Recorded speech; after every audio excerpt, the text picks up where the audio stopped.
Beat. Beat. Beat. It was sending like scratch practice. Scratch practice. Scratch practice. Beat.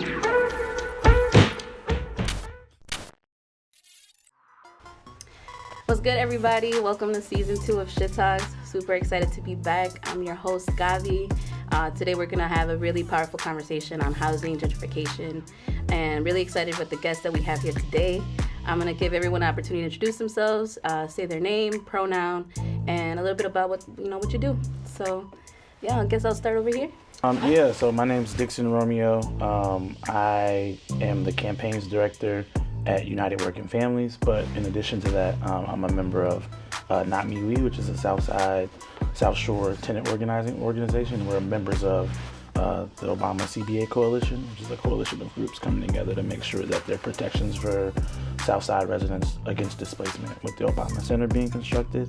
I'm from South Shore, born and raised. I'm from Chicago, went to Kenwood for high school, went to Grinnell College. I like long walks on the beach. I'm an Aquarius, so yeah. Hey, thank you. Yep, good to know. I'm Shayne Khalvin. I go by they, them, theirs. And I work with Circles and Ciphers. I've been working with them since 2020. We are a hip-hop infused restorative justice organization. We're youth-led. We've been around since spring 2010, and I run the LGBTQ Circle of Color. Hey, dope. Thank you. Hey, y'all. My name is Frederique. I am the policy organizer at Chicago Votes. I grew up in Southern Illinois. I'm a first-gen Haitian American person, and my pronouns are she, hers. I studied political science and African American studies at UIC, now I live in the Morgan Park neighborhood of Chicago, which is like my mom grew up there, so it feels like home. My granny's house is over there, so glad to be over there. I love Chicago. I've been living here for about 7 years now, so it's been great. Awesome. Thank you. I'm super excited to have you guys on.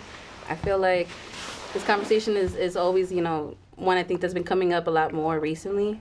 And I think it goes all types of ways, you know what I'm saying? But I'm really excited to see, what we talk about today. And so, I guess we'll just start off with, tell me a little bit maybe about, where you guys are from and how you've seen maybe your own community change. So I'm from South Shore, so I grew up on 71st and Constance, and then moved to 67th and Grenier. And the time I've been in, I was born in 1994, right? And so for me, I've seen kind of 3 different phases of what I'd like to call what the neighborhood has looked like, right? So early on when I was born, right, I remember very vividly, the neighborhood feeling at least relatively safe, right? It was a mixture of folks, right? Mm-hmm. South Shore is a community of mostly renters, but my parents, when they were living together, had a home, right? And I distinctly remember going into later in elementary school, so closer to 2006, 2007, seeing the last kind of phase of the city tearing down public housing, right? Mm-hmm. And what we know from looking at data is that a lot of those folks that did end up getting those housing Section 8 vouchers, right, South Shore then became the number 1 neighborhood for voucher holders in the city, and it has been that way at least up until the latest studies that we've seen, right? And so what I then vividly remember at a younger age is understanding that there was a clear class division with folks when it came to housing, regardless of race, right? Mm-hmm. I think oftentimes when we talk about gentrification, we talk about white folks moving into a Black or Latinx neighborhood, which happens. It is happening. It is race is a part of that. But in addition to that, there are Black folks who may be middle class, maybe aspiring middle class, right? Maybe homeowners or condo owners who then I think sometimes take on the attributes or the tactics that we see white people take on when it comes to poor folks who rent, folks who are on vouchers living in the neighborhood, right? So I remember at a certain age, it became, oh, you can't go over here, right? And it's why, right? These are my friends. These are the folks I've grown up with. if it's cool for me to kick it with them at the Y, if it's cool for me to walk to McDonald's after we hoop, why is it not cool for me to go 2 blocks from where I live to their home, right? And that's, being transparent, that's coming from not just folks. I'm not just talking theoretically. I'm talking like people, they're members of my family, right, who I had to have conversations with at a young age, and now, obviously, that I'm older, about like, yeah, this is an anti-black, right? Like, let's talk about that. So I think so for me, I saw that, and then going to college, so going to high school at Kenwood, going to college, and then coming back from Grinnell College in 2016, and that was the year that we announced the Obama Center was going to be Jackson Park, and coming back from college and living back in the neighborhood, I distinctly saw a difference in terms of how folks are treated, but then also like the policy, right? Rent was more expensive. Right, things started being marketed as it's not just 67th Street. If you look on Zillow, everything it talked about was blocks away from the presidential center. Right, people started talking about what was to come as if it was a certainty, and what that meant for certain people. And the conversation, to me at least, and one of the reasons why I was really big on getting this coalition in the coalition, because they were some of the few folks talking about, how do we stop this, as opposed to how do I benefit from displacement of other people? Yeah, I remember I grew up in the Hyde Park area, so I guess, and I think during that time, like, gentrification obviously like was still a thing. You had like a good mix of people, and my area was also like considered safe, I guess. And like, I remember, the rent being like $900 a month, and now, looking back and reflecting back, that's cheap considering that it's Hyde Park. So, we were pretty much like priced out or pushed out when I was like, 16, and we had to like move like further south. And, I just remember the neighborhood just looking so different from the way it was before. Like, 52nd and Harper, like there was like a whole park, and it wasn't even like your typical park. The ground, it wasn't grass, but it was like red bricks that was on the ground. And so like you could skate, or you could just like go there just to like chill. Now 52nd and Harper looks completely different. It's a movie theater, hotels, so many businesses, like it's definitely not the same. We had like a whole grocery store and a whole plaza on like, 51st and Lake Park, and now it's a building with condos. And so it's just like, damn, I can tell who this is for, and I can tell who this is not for. For me, it's tough. So I'm from Chicago. I moved a lot though, so I think for me it's definitely different in regards to like, I feel like when people are like, oh, where are you from? Like a lot of people in Chicago, like they know like they're from like this side of the neighborhood, or from this specific, and like that's like their whole identity. And like for me, that's like not the case. Like we moved around a lot. When I was born, my family lived, man, it's crazy because it's not even like really a neighborhood. It's like across the street from like the Lathrop homes.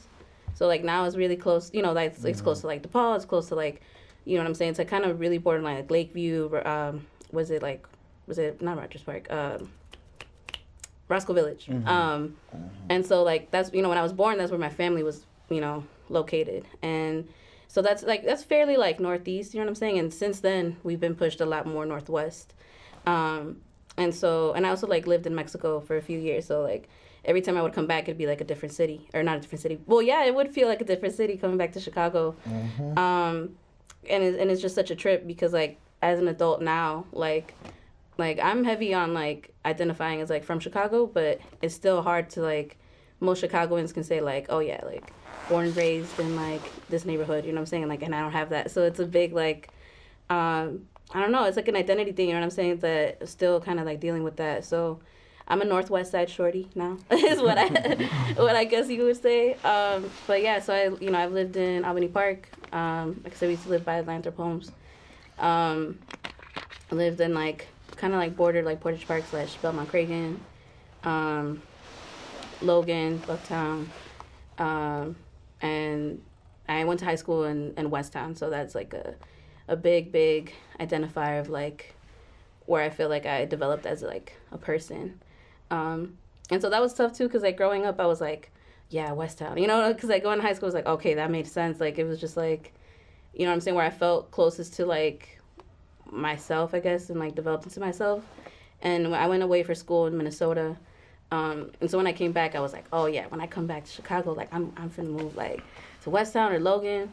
And man, that was just not the area that I remember. And it's just wild because like, you know, if I say that now, if I say like you know, saying, and I do, right? I say like I live in Logan Square. People are like, oh, Logan, like, you know what I'm saying? Like everyone just rolls their eyes and it's like, oh, you live with the hipsters, you do this and that. And it's just like, and ooh, a fire lights inside me because it's like, yo, Logan used to be so Mexican and so Latinx, like, and that was like a hub for people to like, you know what I'm saying, like come together. And Milwaukee used to be a lot different, you know, it used to be like little shops, like little like small owned shops you can get, you know what I'm saying, get some wigs, get like some random like a beauty supply, you know what I'm saying, like just like little things. Like there used to be a Discovery, that shit is like a dill pickle co-op, like you know what I'm saying, like Yep. it's like Co-op. no, not Discovery, a Rainbow. You know what I'm saying? So it's like you know what I'm saying, it's like I feel you on what you're saying about like you know what I'm saying, like you see things change and like you know it's not for you, right. And like you just know that, right? Because like again, it's like the more like time passes by so quickly, and before you know it, like you used to know people in the neighborhood, and before you know it, that's not the neighborhood no more. And you're like, and you just wonder like where's everyone at? You know what I'm saying? Because like it doesn't.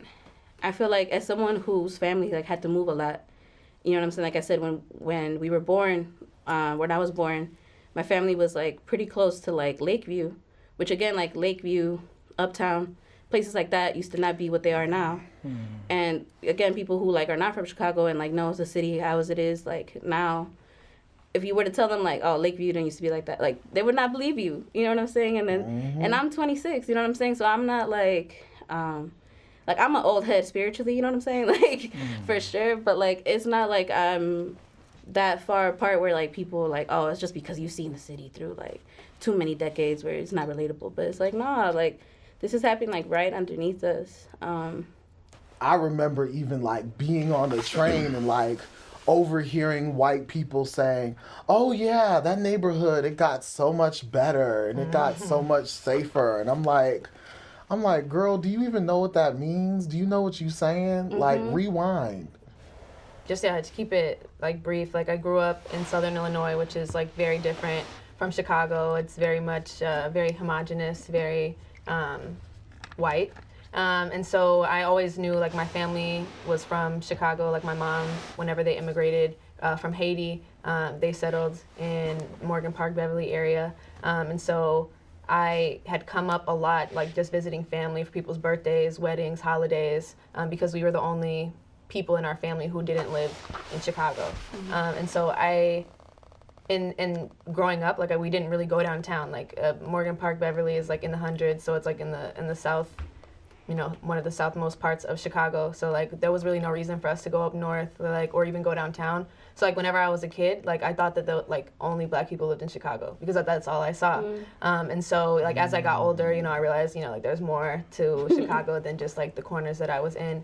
And so I think that my story with Chicago isn't so much about how I've seen things change, but more about like the disparities in the different places that I've lived and how community looks and how it functions in different places.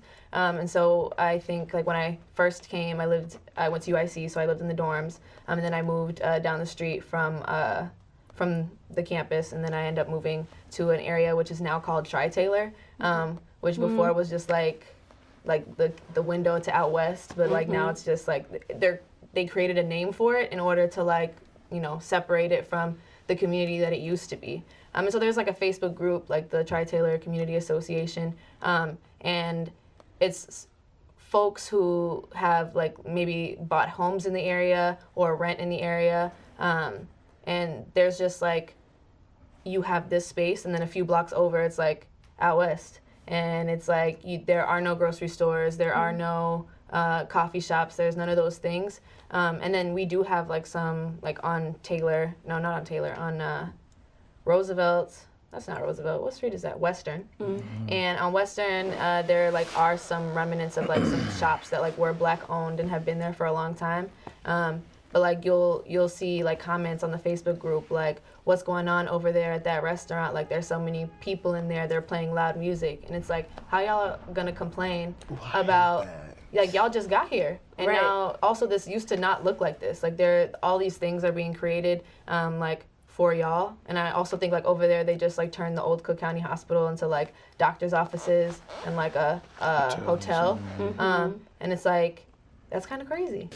What all of us are talking about, right, is like the systemic issue, right? Like of course there's like a cultural effect, there's a personal effect. Like these things happen because institutions in play in our neighborhoods, from like local politics to citywide politics to like the real estate industry to like the racial wealth gap, right? Like all play a part in how we see gentrifications in communities. And I'm of the opinion, right, like gentrification is violence, right? Like if I am displacing you from an area, like there's no easy displacement, right? Like, you know, like I think a term that like tenant and housing organized tell people, like no one actually self-evicts, like you're forced to. If you only have one choice, you don't have a choice, right? Exactly. And so I think that, you know, I just want to like let's like walk through like what that cycle looks like, right? I think that to Freddie's point, like we have communities in the city that are full of brown or Black folks. Historically, we are, you know, we're this minority in the country, and like also historically we are going to be poor because of all the different, you know, systemic reasons, going back to slavery, going back to, you know, internationally how America affects different countries and why people want to come to America in the first place, right? And so off the rip, we know that on average, right, Black folks are going to have less money than white folks, right? Latinx folks are going to have less money than white folks. There are always going to be a couple exceptions. You don't get your, you know, your Oprahs or your whatever, but like en masse, right, we are the smaller, like we're the smaller end with less money. And so what that means is that, you know, if we live in a capitalist system and we have to, the goal of any endeavor, right, is to seek profit, like how do you do that, right? Like you buy low and you sell high, right? Like you purchase things for a cheap value and sell them for a higher value. And so like there's Matthew Desmet, who wrote a really good book called Evicted. He is at like Princeton or one of them schools, I don't know, Princeton or something, but like they did a report, right? And like, you make more money being a landlord in a poorer neighborhood than you will in a richer one. Your entry cost is lower. Your maintenance cost is lower, right? The accountability you have in terms of city fines and fees is going to be lower. And the study they did was in Milwaukee, and I'm sure if they did in Chicago, they would see the same thing. So what that looks like is that in addition to, right, the fact that the banking industry, and again, like I tell people forget banks are not like part of the government, like they are for-profit entities as well, right? Like the goal of a bank is to also make money. And so that coupled with the fact that historically from redlining, racial segregation, blah, blah, blah, banks discriminate home values for Black folks and brown folks. And so what that looks like and that means is that you can have the same type of house in Inglewood versus the same type of house, in somewhere on the north side, and they could be the same materials, but the value of it is going to be different because real estate values are like more or less made up, right? Like they're relative, and it's about location, it's about speculation, it's about what you think is going on in the market in the future. And so because of that, that means that our neighborhoods are going to have lower cost than other ones. And so what does that mean? If I'm running a company and I want to make money, I'm not going to try and buy a whole bunch of land downtown and develop. There's no land to buy. And if it is, I'm paying a lot because those other people are saying, I bought low to sell high. I'm selling high now, right? So what do? You say, let me look around. Where else can I get something? Like maybe there's something in Logan Square. Maybe there's something in Pilsen. Maybe there's something in South Shore. Maybe there's something in the Black part of Hyde Park or Woodlawn, right? And so I come and I say, inside the Black part. Right, yeah. There's a difference now. Yeah. And you come in and you say, all right, great. When I think about it, folks here are dealing with unequal access to education, unequal access to medical stuff, right? Mental health, but also physical health, right? Hospitals and stuff. I mean, we like just to talk about black neighborhoods in Chicago. There are neighborhoods that have seen massive school closures, attempt to close hospitals, community violence, police violence, lack of investment in infrastructure in like a 5-year span. You know, even and everything going on in Hyde Park right now, you know, the University of Chicago is taking over. Like, I wouldn't be surprised. I wouldn't be surprised if they owned like 100% of everything that's in that area. You know, like restaurants, you know, apartment buildings, like it's really just sad. It's like you have to literally be a college student who's willing to like put yourself through debt, you know, just to live in this area, you know. So yeah, it's wild what's happening right now. Like even at UIC, like a lot of that area is like owned by like UIC. And so, I mean, we learn the history, well, some folks do when you go to the school. Back in the day, whenever they decided to build UIC, I think it was under the first Daily, that community used to be like a very like Polish, Italian, like, you know, European ethnic area. And then you have like Maxwell Street, which was like a hub of like commerce, especially for like people who lived in the area. And you could like get anything over there. Now it's like you don't see that. And yeah, the dailies were just like, yeah, we're finna put the school right here. So hope y'all like find something to do. Like I think that there's a like level of like accountability that these like institutions like should have, but like they're like there's just no one wants to do that. Like I think about the apartment that I just moved out of, like same apartment, like nothing really has changed. Like I'm sure like maybe my landlord put like a new fresh coat of paint on the walls or whatever, but whenever I was looking for new apartments, I saw my apartment listed and it was like almost like $700 more than it was when I was living there. But also it's like they know that like it's close to the university and students can't afford to live there. And then like right down the block they started building like all these houses that look the exact same, and they put a sign on it and it says starting at $599K, and it's like these are more than $500,000 homes like on the same block. Like if you keep going down, like all the houses are boarded up. So it's like, how do y'all? And then like they did this thing where they like put artwork like on the garage doors, and there's like a sign there now that says like Chicago's most Instagrammable alley. Oh, and it's God. Like they're really pandering to like a certain kind of like person there. And it's just kind of frustrating too, because it's like you're looking at the people who are actively like losing their homes, their communities where they grew up. Like I was looking online when I was looking for apartments. There's like a school that used to be a Chicago public school, and now it's like literally condos. Like it was like oh my God, $2,000, $3,000 a month. Like that's so wild. And then on top of that, to not even have the level of resources that these people in power have to even make these types of decisions, like what can we do? Right. Like if you're the person who's being displaced, like first of all you're worried about where you're gonna live first, right? Like where am I gonna sleep at night?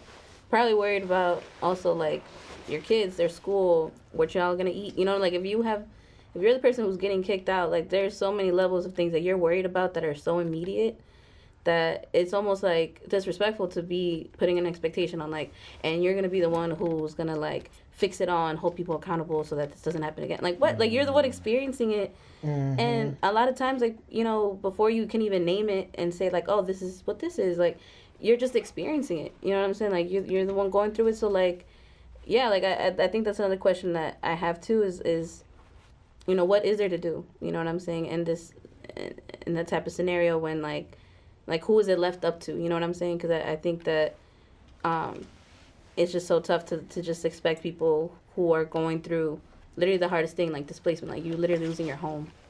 Yeah, I think for me, like as an organizer, like I think what you're talking about, Gabby, around like folks directly affected having so much to deal with. Like I think that's so true, right? Like the reality of it is.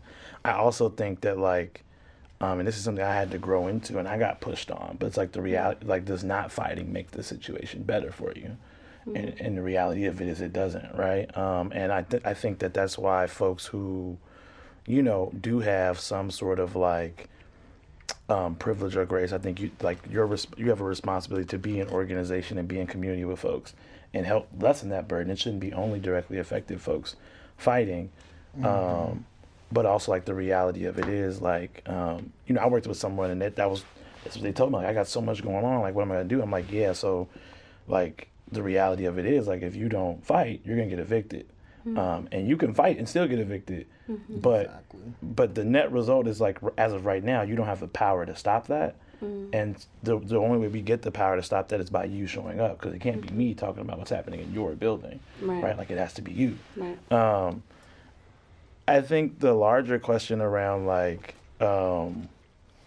what does it look like for like, what's the alternative, right? I think is kind of what I'm hearing you all are talking about. And I think that like, you know, what the alternative looks like, you know, obviously the last step would be like, you know, a non-capitalist society, right? Which is, you know, not going to happen in one day. But I do think it is piece by piece, making sure that folks have the ability to self-determine what happens to them, right? To really, to my point earlier, to have more than one choice, that they actually can make a choice, right?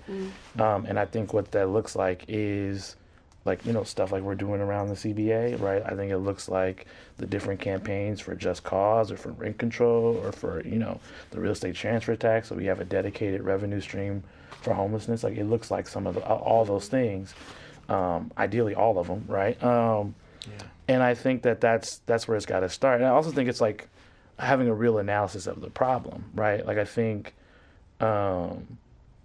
most people think of like housing issues as like, well, I have a place to sleep, so I'm okay, right? I met, you know, like that's it. It's like, you know, like I'm good, and it's like, all right, well, you know, and I do this with people all the time. I say, okay, so how much do you make a month? And people are like, what do you mean? I'm like, no, how much do you make a month, right? Let's say it's $2,500, right?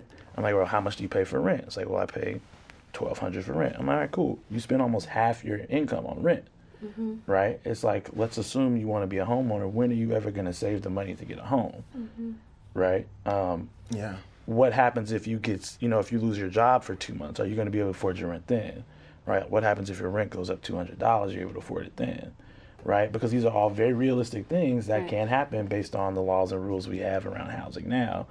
And I also think like the point I push people on too is like, when it really comes down to it, you know, you don't really have, as an individual, I think, you know, organized communities have a lot of power and tenants have power, et cetera, et cetera. But I think like as an individual, the power balance between like landlords and like tenants or renters is like, it's Herculean, the difference, right? Or maybe it's the wrong term, but like it's like that, right? I'll do a visual, right? You know, your landlord, depending on like what type of lease you got, your landlord could call you like, yeah, I'm doubling rent. A couple weeks ago, and in the spring, like I went to Springfield to do some lobbying for some of the bills that Chicago Votes is working on. And there are like organizations dedicated who like have hella people on payroll to like talk to the people who are in charge to like make decisions that don't have anyone's best interest at heart except for the people who like want to make money, right? So I think a lot about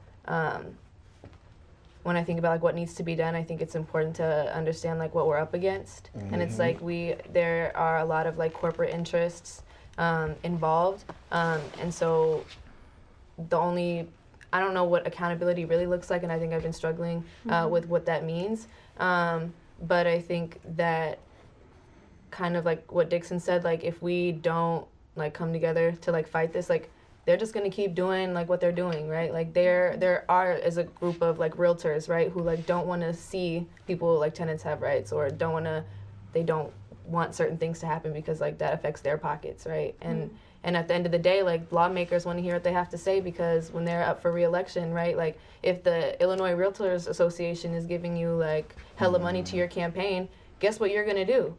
you're going to pass the laws that they tell you to pass. And then also, like, if you disagree with them, they're like, okay, well, next time you're up for election, like, we're going to fund, like, your opponent, right? So, like, good luck to you. And so, like, that is just kind of, like, a bigger problem in the way, like, our systems work. It's, like, the people who have money and the people who have power, usually, like, they get to stay there. And they are able to, like, power just is, like, the ability to... you want. To do what you want, even at the resistance of other people, even at like at the expense of other people, right? And so I think our generation and I think like our country has a reckoning to do when we think about like how long are we going to allow for these people, this small group of people to like continue to make decisions that actually don't benefit like the rest of us, right? When it comes to like the political piece, I think you're really right. In terms of just like what does those additional like steps look like dealing with like, you know, folks who are lobbyists, right? And like there are things that they propagate or like push that are like not necessarily like really reflective of like meaningful solutions, right? Like the number one thing we hear is like, okay, well, what about, you know, mom and pop landlords, right? Like the small landlord. And every time that's brought up, I ask like, okay, like what's the definition of a mom and pop landlord? Is it the units? Is it the amount of profit? Is it do they have another job as well as this job, right? And like there's no answer to that because it's not a real thing that really matters to them, because the overwhelming folks in these like real estate associations, they're not like, you know, Mr. and Mrs. Johnson who live in the first floor and got 2 units upstairs, right? Like they're not the ones down at Springfield trying to kill rent control. It is like Pangea, it is like East Lake Management, right? It is like huge, it's Mac Property. Like, these are huge multi-state or multinational entities pushing for, you know, profit and that don't live in or aren't accountable to communities, right? You know, because of the world we live in, folks are going to own property. Like as of now, that is what we do, right? And so I think there's a difference between, like I tell like people all the time, like, well, you know, my grandmother was a landlord. She owned a building on 69th and Oglesby, and there were 3 people in the building, right? And she lived on the middle floor. Someone lived above us and someone lived below her. And, you know, when folks were behind on rent, she worked with folks. She wasn't charging an arm and leg. She was charging just enough to be able to handle repairs, right, and to keep the building together. So she wasn't methodically in her, and I know because I was there, right? She went at the kitchen table with a napkin like, man, if I raise rent 5% every year, then in this year I'll be able to get this and I can acquire something else, right? It is literally like, I wanted somewhere to live. There are other space in here. How can I accommodate that? And she herself was paying rent into that pot, right? It's not like other people in the building were subsidizing her contribution to the maintenance of the building, right? And so I think that like, I think sometimes organizers, we do a bad job of like giving folks like a really realistic like next step. You know, like, yes, I want to get rid of capitalism, but like you can't like just show up at the meeting and it's like, boom, we kill capitalism, right? Like there's going to be like 1,000 steps before we get there. And I think one of them, to your point, is like doing that education and self-awareness and really being abreast of the issue. I think the second thing is like actively, in whatever way you can, working against, right, the issue and not like feeding into that, like that propaganda or like the things that make it strong. And I think the third part is like being a part of an organization, right? Whether it's a citywide one, whether it's one in your neighborhood, one that's like actively working to, with community members, get rid of the problem. The word that keeps coming up in my head this entire time is abolition. Abolition. Like, abolish, you know, burn down all this shit. You know, like, of course, yes, we have 1,050,011 steps to get there, you know, and yes, let's pay attention to those small steps, you know, and like be intentional about what we're doing. Yes, get educated, you know, get involved with your community and, you know, get involved with community organizing.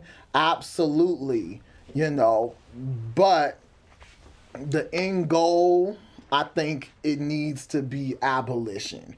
You know, like, I think that as long as there is any type of system or any type of structure where one person has more and then the other person has less, it's just not gonna work.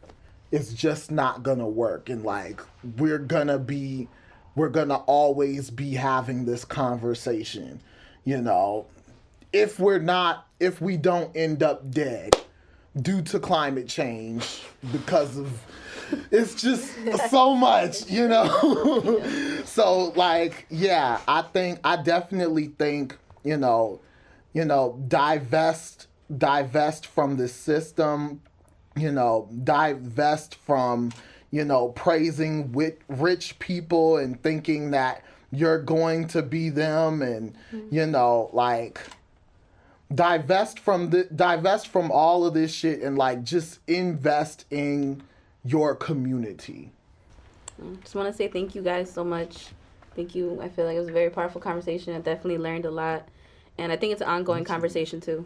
You know what I'm saying? So thank you all, and also thank you for the work that you're doing, and thank you for just talking some real shit here on Shit Talks. So thank y'all. Like they don't care or they hardly recognize. Tell me why the system always plotting behind our backs, just to set us up or lead us to a place we call a trap. But tell me why our brothers and sisters is dropping like flies, or quote unquote being at the wrong place at wrong times. I can't seem to wrap my head around it. Too many unanswered cases, and they wonder why we looting and wanna lock us up in cages. This ain't nothing new at all. This been going on for ages. Ain't no way out of it. You think we was put inside some mazes?